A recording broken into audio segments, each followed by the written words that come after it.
Okay, so now we have our Wi-Fi card in monitor mode. We can sniff all the packets that are within our Wi-Fi range, even though they're not directed to our device, and even without connecting to any network, even without knowing the password or username to the network. So, what tool we're gonna use? We're gonna use a tool called Airodump NG. It's part of the AirCrack suite. It's a packet sniffer, allows us to capture all the packets around us. We can run it against all the networks around us, so we'll collect any packet that are within our Wi-Fi range, or we can run it against a certain AP or access point, so we'll only be collecting packets that are coming from a certain Wi-Fi network. We'll see how we run the program first. First, you need your Wi-Fi card in monitor mode. I have it now in monitor mode, and the name of the Wi-Fi card in monitor mode, it's WLAN 0. So we'll just clear this, and we will run Airodump ng and mon0. It's just as simple as that. Mon0 is the name of the Wi-Fi card that has monitor mode enabled on it. And now you can see it's starting to list all the networks around us. Another use of Airodump ng is to identify all the networks around us and to identify all the connected devices to these networks. So I'm just gonna Control C now to stop sniffing, and we'll just have a quick look now. All the packets that we sniffed, now we didn't save them anywhere, so there was really no point of analyzing the packets, because we just ran it against all the access points around us to see what networks are around us and what they and gather information about these networks. So you can see like there is quite a good bit of networks around me. The BSSID is the MAC address for the access point. So each as we said, each network device has a MAC address, and it's here written under the BSSID column. The PWR is the power. So it's how far is the access point from our Wi-Fi card. You can see the test IP. This is the AP. This is the test router that we will be running a few attacks against. It's here in my room, so it's very close to me. It's -34.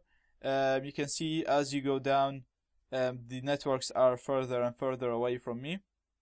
So the closest the network, the easier for you to get to sniff the packets, because obviously you're closer and the packets can be collected easier. Also, all the attacks that we're going to explain in the future, the closer the network to you, the more effective the attack, and the quicker you will gain your access or achieve your goal. Beacons is the signals that the AP send. So each access point send a certain type of packets to tell all the clients around it that I exist and I'm there. So even if the network was hidden, it will still send these beacons to tell everyone around that network is, I'm here, I'm an AP, I have my BSSID to be this, and I'm running on this information. So this is the number of beacons that each access point is sending. The data is the number of useful packets that we have sniffed. We'll talk about this later when we start talking about decrypting web encryption. So we'll just leave this for now. S is the number of data packets that we have collected in the past 10 seconds. So as you can see, we have 0 here, so 0 data packets in the past 10 seconds. Channel is the number of channel that the access point is broadcasting on. So each access point broadcasts on a certain channel. This is used so that there is no interference between access points that are beside each other. So say for example, I have an access point here, and like 5 meters from me there's another access point.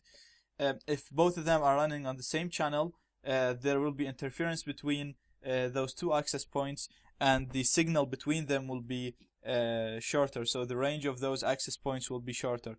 So we use different channels so that there's no interference between the packets that are sent in the air. MB is the maximum speed supported by this access point, so it can go up to 54.